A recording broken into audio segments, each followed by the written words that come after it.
बोले देना पवनी 3 साल में इतना कर्जा बढ़ा के गइल।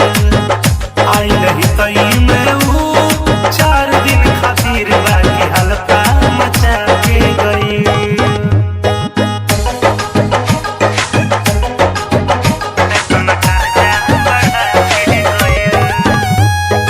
Music by Jacob Deva.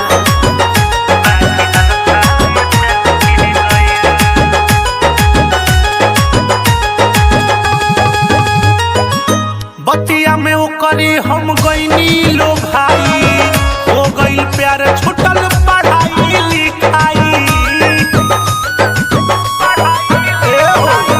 बतिया में ओकरे हम गईनी लो भाई, हो गई प्यार छुटल पढ़ाई लिखाई।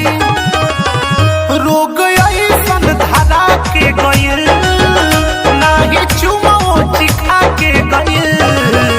आजुल देना पवनी 3 साल में इतना कर्जा बढ़ा के गइल।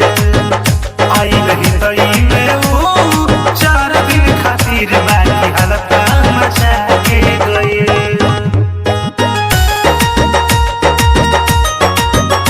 इतना कर्जा बढ़ा के गइल।